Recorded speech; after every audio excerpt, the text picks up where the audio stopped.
آپ ذرا میری طرح کام تو کر کے دیکھیں، پھر آپ کو پتہ چلے گا میں تو سب سے نرم بندہ ہوں، اور گستاخانہ عبارتوں میں جتنے لوگ بول رہے ہیں نا، سب سے نرم میں ہوں۔ ٹی وی پہ آ کے لوگ بڑے بڑے نرم انداز میں بات کرتے ہیں، آپ الگ سے ان کی ذرا ویڈیوز دیکھ لیں، وہ لیک ہوتی ہیں تو پھر آپ کو پتہ چل جاتا ہے کہ کس قسم کی ویڈیوز ان کی لیک ہوتی ہیں۔ آپ نے جو ریکارڈ کروا کے بڑے بڑے بھنڈ مار رہے ہیں، آپ اس پہ بات کرنے کے لیے تیار نہیں ہے۔ دیکھو کون بھاگ رہا ہے، اتنی سینس نہیں ہے کہ بھاگنے والا کون ہے۔ آپ کو تو خوش ہونا چاہیے تھے یار، اس کو تو پتہ ہی نہیں کیا لکھا ہے، اب تو اس کو دھونے میں بڑا مزہ ہے۔ آ جاؤ بھائی یار، 25-30 بڑے بڑے علماء نے جن عقیدوں میں دستخط کر دیے، مجھے یہ یقین ہے کہ وہ قرآن و سنت کے خلاف نہیں ہو سکتے۔ تو نہیں بھی پتا تھا پھر بھی اتنا کانفیڈنس ہے۔ تو ابھی میں سوچ رہا ہوں، میں سچی مچی کا فلم میں جا رہا ہوں، میں نے ارادہ کر لی ہے، اور میں اس کے گھر کے سر پہ کھڑا ہو کر میں بولوں گا کہ میں معانت پہ بات کرنے کے لیے تیرا باپ آ گیا ہے، اور میں اس کے گھر کے سر پہ کھڑا ہو کر میں بولوں گا کہ میں معانت پہ بات کرنے کے لیے تیرا باپ آ گیا ہے، اور میں اس کے گھر کے سر پہ کھڑا ہو کر میں بولوں گا کہ میں معانت پہ بات کرنے کے لیے تیرا باپ آ گیا ہے۔ یہ ان کا اپنا ہی انداز ہوتا ہے بات کرنے کا۔ میں جو کچھ بیان کرتا ہوں پیشن کے ساتھ علمی دلائل رکھتا ہوں۔ آپ لوگ گواہ ہیں، میں ہمیشہ اعلیٰ حضرت امام احمد رضا بریلوی صاحب کہتا ہوں، حالانکہ مجھے کئی لوگوں نے کہا اعلیٰ حضرت کیوں کہہ رہے ہیں، پھر کیا فرق پڑتا ہے؟ اگر اعلیٰ حضرت لفظ سن کے کوئی بندہ توحید ماننے کے لیے تیار، تو میں جناب 10 دفعہ اعلیٰ حضرت کہنے کے لیے تیار ہوں۔ ان کے بقول ہے نا، کیا فرق پڑتا ہے؟ میں نے ہمیشہ کہا اشرف علی تھانوی صاحب، تو کیا یہ بریلوی علماء کہتے ہیں؟ دوسروں کو یہ کہتے ہیں مرحوم، اپنے کو کہتے ہیں رحمت اللہ علیہ، یہ انہوں نے نام رکھے ہوئے۔ ایون طارق جمیل صاحب جیسے ماڈریٹ شخصیت بھی انہوں نے کہا مولانا احمد رضا خان بریلوی مرحوم۔ تو احمد رضا خان صاحب مرحوم، تو میں نے خود اپنے استاد صاحب سے سنا کہ ان کی تحریروں میں کوئی ایسی چیز نہیں ہے جو حد کفر تک پہنچاتی ہو یا بالکل کھلی گمراہی تک پہنچاتی ہو، وہ صرف جذبہ عشق میں بدعت کی حد تک پہنچے۔ انہوں نے بھی رحمت اللہ علیہ نہیں کہا، ان کی آڈیو ریکارڈنگ موجود ہے، اگر آپ کہتے ہیں نا وہ کہہ سکتے ہیں، ان کو کیا آپ کہتے ہیں؟ ہاں جی، کبھی نہیں کہیں گے سر۔ تو ہم لوگ تو اللہ کا شکر ہے احترام سے نام لیتے ہیں، ورنہ یقین کریں جن لوگوں نے چشتی رسول اللہ یا اشرف علی تھانوی رسول اللہ کلمے پڑھائے یا انڈورس کیے، یہ کتابوں میں چھاپے، یہ سیدنا عمر کے زمانے میں ہوتے، تو آپ کیا سمجھتے ہیں حضرت عمر نے ان کو زبان سے سمجھانا تھا؟ آپ ذرا میری طرح کام تو کر کے دیکھیں، پھر آپ کو پتہ چلے گا میں تو سب سے نرم بندہ ہوں، اور گستاخانہ عبارتوں میں جتنے لوگ بول رہے ہیں نا، سب سے نرم میں ہوں۔ میرے زیادہ نرم بندہ آپ کو ملے گا نہیں کوئی۔ اور ٹی وی پہ آ کے لوگ بڑے بڑے نرم انداز میں بات کرتے ہیں، آپ الگ سے ان کی ذرا ویڈیوز دیکھ لیں، وہ لیک ہوتی ہیں تو پھر آپ کو پتہ چل جاتا ہے کہ کس قسم کی ویڈیوز ان کی لیک ہوتی ہیں۔ آپ نے جو ریکارڈ کروا کے بڑے بڑے بھنڈ مار رہے ہیں، آپ اس پہ بات کرنے کے لیے تیار نہیں ہے۔ دیکھو کون بھاگ رہا ہے، اتنی سینس نہیں ہے کہ بھاگنے والا کون ہے۔ آپ کو تو خوش ہونا چاہیے تھے یار، اس کو تو پتہ ہی نہیں کیا لکھا ہے، اب تو اس کو دھونے میں بڑا مزہ ہے۔ آ جاؤ بھائی یار، 25-30 بڑے بڑے علماء نے جن عقیدوں میں دستخط کر دیے، مجھے یہ یقین ہے کہ وہ قرآن و سنت کے خلاف نہیں ہو سکتے۔ نہیں بھی پتا تھا پھر بھی اتنا کانفیڈنس ہے۔ تو ابھی میں سوچ رہا ہوں، میں سچی مچی کا فلم میں جا رہا ہوں، میں نے ارادہ کر لی ہے، اور میں اس کے گھر کے سر پہ کھڑا ہو کر میں بولوں گا کہ میں معانت پہ بات کرنے کے لیے تیرا باپ آ گیا ہے، اور میں اس کے گھر کے سر پہ کھڑا ہو کر میں بولوں گا کہ میں معانت پہ بات کرنے کے لیے تیرا باپ آ گیا ہے، اور میں اس کے گھر کے سر پہ کھڑا ہو کر میں بولوں گا کہ میں معانت پہ بات کرنے کے لیے تیرا باپ آ گیا ہے۔ یہ ان کا اپنا ہی انداز ہوتا ہے بات کرنے کا۔ میں جو کچھ بیان کرتا ہوں پیشن کے ساتھ علمی دلائل رکھتا ہوں۔ کبھی کبھار کوئی سلپ آف ٹنگ ہو جائے تو وہ پورے کا پورا میرا ایک سمجھ لیں نیریٹیو نہیں ہوتا۔ اوورال میں ہی ہوں، اعلیٰ حضرت لفظ بولتا ہوں، اشرف تھانوی صاحب بولتا ہوں، امام ابن تیمیہ بولتا ہوں، کبھی میں نے نہیں کہا گستاخ ابن تیمیہ اس طرح کر کے میں ایک لفظ ساتھ جوڑ بول کے تو ساتھ بولوں اس طرح۔ یہ تو احترام سے ایک دوسرے کا نام نہیں لیتے۔ رہ گا پیشن، تو یہ تو نبی الاسلام کا سٹائل ہے۔ صحیح مسلم میں حدیث ہے، اور یہ حدیث امام جعفر نے روایت کی ہے امام محمد باقر سے، جو محمد بن علی بن حسین بن علی ہے، یعنی حسین ابن علی کے پوتے، امام زین العابدین کے بیٹے، اور انہوں نے جابر بن عبداللہ سے کہ نبی علیہ السلام جب کبھی بھی ممبر پر چڑھتے تو آپ علیہ السلام جب تقریر کرتے تو آپ کی آواز بلند ہو جاتی، غصے میں اضافہ ہو جاتا، آنکھیں سرخ ہو جاتی ہیں، جس طرح کوئی جرنیل اپنی فوج کو تیار کر رہا ہو، اس طریقے سے آپ جب بھی ممبر پہ چڑھتے تو گفتگو کرتے تھے۔ یہ پیشن والا سٹائل سنت سٹائل ہے، اس سٹائل کا مذاق اڑانا نبی الاسلام کا مذاق اڑانا ہے، نعوذ باللہ۔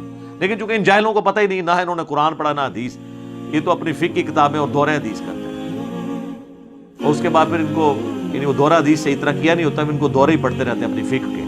پورا دورہ حدیث کیا ہوتا تو ان کو کچھ پتہ چلتا، ان کو فقہ کے دورے پڑھتے رہتے ہیں۔ یہ صحیح مسلم میں 2005 نمبر حدیث ہے۔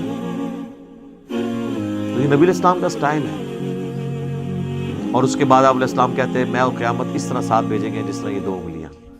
اور پھر آپ کہتے ہیں فَإِنَّ خَيْرَ الْحَدِيثِ كِتَابُ اللَّهِ وَخَيْرَ الْهَدِيِ هَدْيُ مُحَمَّدٍ صلی اللہ علیہ وآلہ وسلم وَشَرَّ الْأُمُورِ مُحْدَثَاتُهَا وَكُلَّ مُحْدَثَةٍ بِدْعَةٍ وَكُلَّ بِدْعَةٍ ضَلَالَةٍ وَكُلَّ ضَلَالَةٍ فِي النَّارِ۔ یہ آپ کا خطبہ ہوا کرتا تھا صلی اللہ علیہ وآلہ وسلم۔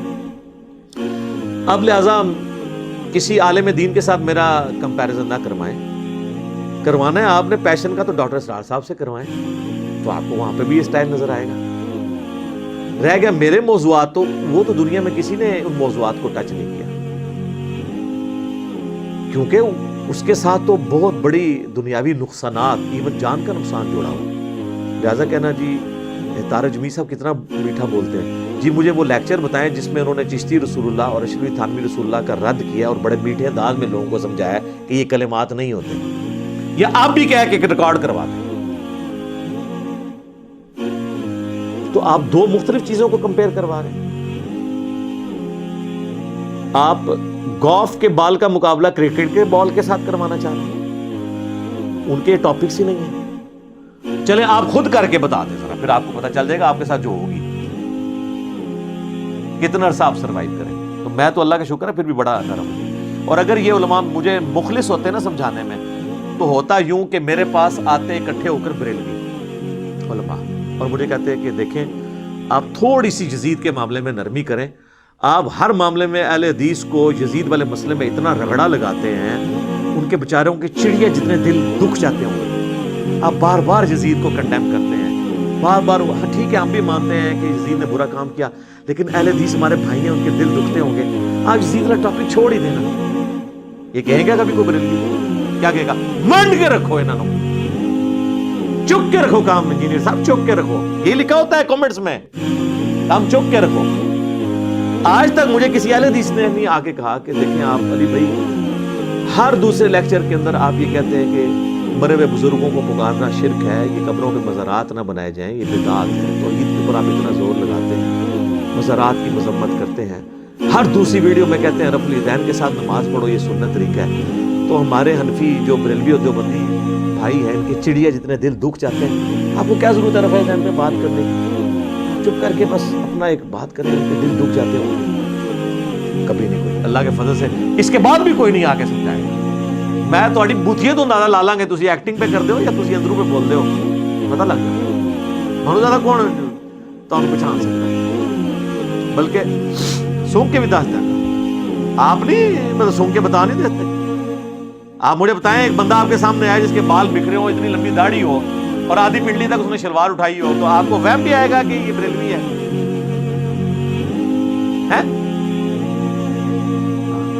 اسی طریقے سے ایک بندہ جو ہے خوبصورت سی ایک مٹھی کے برابر بالکل گول کر کے داڑھی اور ایک سخت سی ٹوپی اس نے پہنی ہو اور مجھے صاف کی ہو، آپ کو یہ وہم بھی آئے گا کہ یہ جو ہے وہ اہل حدیث ہے؟ آپ کی جو بندی تبلیغی ہے، تو وہ سب کو پتہ چل جاتا ہے شکل و صورت سے، لہٰذا وہ آپ کی بھی سونگنے کی اللہ کے فضل سے بہت زیادہ ہے، عام لوگوں کو بھی پتہ ہے۔ تو یہ آج تک کسی نے آ کے مجھے نہیں کہا، میں تو اللہ کا شکر ہے کہ میں علماء کے اصول اور مبادی کے اوپر ہی ان کو سمجھاتا ہوں، اس سے بہتر دنیا میں کوئی طریقہ نہیں ہو سکتا، اور یہ قرآن نے ہمیں سکھایا ہے، تعالوا الی کلمۃ سواء بیننا و بینکم، یہود و نصارہ کے ساتھ بھی آپ کامن ٹرم کے اوپر اکٹھے ہو سکتے ہیں، سورہ آل عمران کی آیت نمبر 64 ہے۔ تو میں کامن ٹرم پہ اکٹھا ہوتا ہوں، میں بریلویوں سے کہتا ہوں کہ دیکھو میں خود 31 سال بریلوی رہا، مجھے بچپن سے یہ چیز بتائی گئی کہ دیوبندیوں کے امام نے اشرف علی رسول اللہ کلمے کو انڈورس کیا تھا، لہٰذا یہ گستاخ رسول ہیں۔ تو میرے بھائیوں میں یہ مانتا ہوں، آپ بھی مانتے ہو؟ کہتے ہیں جی مانتے ہیں۔ تو اب تو یار وہ چشتی رسول اللہ نکلا ہے حشر بہشت میں، تو ہونا تو چاہیے کہ جناب چاہے اشرف علی تھانوی رسول اللہ یا چشتی رسول اللہ ہے، دویاں دی ایسی دی تیسی، تو کہتے ہیں نہیں وہ پوچھیں گے. تو اس کے بعد کیا ہے, دو نمبری کر رہے ہیں, اپنے آپ کو دھوکہ دے رہے ہیں, ان کو نہیں پتا. یہ میں کٹر لوگوں کی بات کر رہا ہوں, باقی تو لوگ قبول کر لیتے ہیں. ہماری دعوت سب سے زیادہ بریلویوں نے قبول کی ہے. اس سے بہتر کوئی اصول اور موادی نہیں ہے. میں دیوبندیوں سے کہتا ہوں کہ میرے بھائیو, آپ کا کیا جھگڑا ہے بریلویوں کے ساتھ؟ دونوں حنفی, دونوں ایک ہی روحانی باپ کی اولاد فقہی طور پہ. مسئلہ کیا کہتے ہیں یہ مشرک ہیں, قبروں سے ان کے بڑے غلط عقیدے ہیں. تو میں کہتا ہوں میرے بھائی یہ تو آپ کے بھی جو سمان قاسمی کے اندر لکھا ہوا ہے کہ قاسم نانوتوی جنہوں نے مدرسہ دیوبند بنایا تھا, وہ اپنے مرنے کے 6 سال کے بعد خواب میں نہیں بیداری میں قبر سے نکلے, دیوبند کے 2 مولویوں کی صلح کروا کے واپس قبر میں چلے گئے. اب ہونا تو یہ چاہیے کہ جناب ہونا بھی لکھا ہے تو وہ بھی ہوئی کچھ سر, لیکن جن کو ہدایت ملی وہ کہہ دیتے ہیں ٹھیک ہے. اہل حدیثوں سے میں کہتا ہوں میرے بھائیو آپ کو کیا مسئلہ ہے؟ وہ کہتے ہیں دیکھیں جی ہماری تو ہر چیز بخاری مسلم میں لکھی ہے, نماز کا طریقہ دیکھ لیں, فلاں چیز دیکھ لیں. تو ہم کہتے ہیں اچھا تو بخاری مسلم میں جو جو لکھا ہے, ہاں جی اس کی تو تمام متصل الاسناد مرفوع حدیث جو ہے قطعی السند ہیں, اور یہ تو جو بخاری مسلم کو نہیں مانتا وہ تو گمراہ ہے, اہل سنت سے خارج ہے. ہم کہتے ہیں ٹھیک ہے ابھی چیک کر لیتے ہیں, آپ کو بھی ٹیسٹ لگا لیتے ہیں. تو سر صحیح بخاری اور مسلم دونوں میں حدیث موجود ہے, اور بخاری کا اس کا طریق ہے 2812. ہاں جی اب تو ویسے اس کا نمبر ہی بولیں تو ساتھ ہی کھوتی مر جاتی ہے ندی, کہ نبی صلی اللہ علیہ وآلہ وسلم نے فرمایا وائے عمار تجھے ایک باغی جماعت قتل کرے گی, تو انہیں اللہ اور جنت کی طرف بلائے گا اور وہ جماعت دوزخ کی طرف بلا رہی ہوگی. ہم کہتے ہیں میرے بھیا پھر فیصلہ کرو کہ مولا علی کی پارٹی جنت اور اللہ کی پارٹی ہے, اور مولا علی کے مخالفین جو آل امیہ تھے وہ جہنم کی طرف بلانے والی پارٹی ہے. جہنمی نہیں میں کہتا, جہنم کی طرف بلانے والی. ساتھ ہی وہ بخاری مسلم کا بخار محبت ختم. یہ حدیثیں نہیں بیان کرنی چاہیے. ہم کہتے ہیں سر مسلم کا آپ مقدمہ پڑھیں, صحیح مسلم کے مقدمے میں لکھا ہے, امام مسلم میں نے خود لکھا ہے کہ میں تو عوام الناس کے لیے حدیثیں لکھ رہا ہوں. تم کہہ رہے ہو ہمیں بیان نہیں کریں گے, تو چلے مسلم کی آپ کو حدیث بیان کر دیتے ہیں, کریں جی. مسلم شریف میں 4776 نمبر حدیث ہے کہ عمر بن عاص خانہ کعبے کے سائے میں بیٹھے ہوتے ہیں, عبداللہ بن عمر بن عاص, اور ایک تابعی آ کے ان سے کہتا ہے عبد الرحمن بن عبد رب کعبہ, جب وہ حدیث بیان کرتے ہیں کہ امیر کی اطاعت کرنی ہے, تو کہتے ہیں یہ آپ نے اللہ کے نبی سے خود سنا تھا. ان کا میں کعبے کے سائے میں بیٹھا ہوں, میں نے میرے کانوں نے نبی علیہ السلام سے یہ خود سنا تھا کہ اطاعت امیر کرنی ہے, میری آنکھوں نے حضور کو دیکھا, میرے دل نے آپ کی بات یاد رکھی. انہوں نے کہا پھر اگر یہی بات ہے تو آپ کے چچا کا لڑکا معاویہ ابن ابی سفیان, چلے ہم تو احترام سے نام لیں گے, رضی اللہ عنہما, جو ہمارے امیر ہیں اس وقت, وہ تو ہمیں حکم دیتے ہیں کہ ہم لوگوں کو ناحق قتل کریں اور لوگوں کا مال حرام طریقے سے ہڑپ کریں, جبکہ سورہ نساء میں آیت نمبر 29 میں اللہ تعالیٰ فرماتا ہے کہ اپنوں کو مت قتل کرو, یعنی ایک دوسرے کو, یعنی ایک دوسرے مسلمان ہی ہوتا ہے نا, اس لیے اس کو کہا کہ اپنوں کو گویا قتل کرنا ہے, ایک دوسرے کو قتل کرنا ہے, اور ایک دوسرے کا مال حرام طریقے سے ہڑپ مت کرو. اب ہمیں بتائیں ہم اللہ کی بات مانیں کہ یا معاویہ کی بات مانیں؟ تو وہ خاموش ہو جاتے ہیں. ان کا تو خیال ہے خاموش ہو کے انہوں نے کہا ہوگا تجھے ایران سے فنڈ آتا ہے, کہیں تو انجینئر کی ویڈیو تو نہیں دیکھتا, تو نے کہیں ڈائریکٹ تو نہیں حدیث پڑھ لی.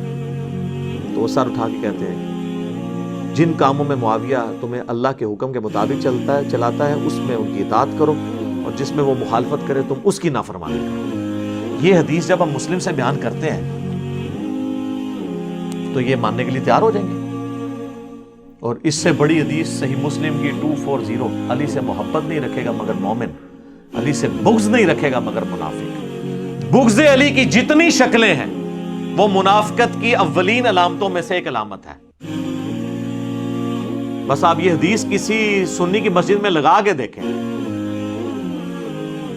تو شام تک وہاں پہ گڑبڑ شروع ہو جائے گی, چاہے وہ بریلوی ہو, دیوبندی ہو, اہل حدیث ہو, کیونکہ انہیں پتہ چل جائے گا کہ یہ تو کسی اور پلیٹ فارم سے بول رہا ہے. حالانکہ مسلم شریف ہمارا ہی پلیٹ فارم ہے, بخاری ہو مسلم یہ دونوں ہمارے ہی پلیٹ فارم ہے. تو اس کے اوپر مجھے بتائیں اب اہل حدیث کو کیا غصہ کھانے کی ضرورت ہے؟ اسی طریقے سے اہل تشیع کی طرف آ جائیں, وہ تو خود اس چیز کا رونا روتے ہیں کہ آل امیہ کے دور میں سیدنا علی پر ممبروں سے سب و شتم ہوتا تھا, تو تم نے وہی کام شروع کر دی. میرے پاس تو کوئی شیعہ آتا, میں کہتا ہوں میرا تم سے بنیادی اختلاف یہ ہے کہ تم معاویہ کے ٹریک پہ ہو, میں علی کے ٹریک پہ ہوں. علی نے تو اپنے مخالفین کے لیے دعائیں بھی کی, ان کے جنازے بھی پڑھائے, اور اپنے ہاتھوں سے ان کو دفن بھی کیا, ان کی لاشیں اٹھائیں, ان پہ گریہ کیا.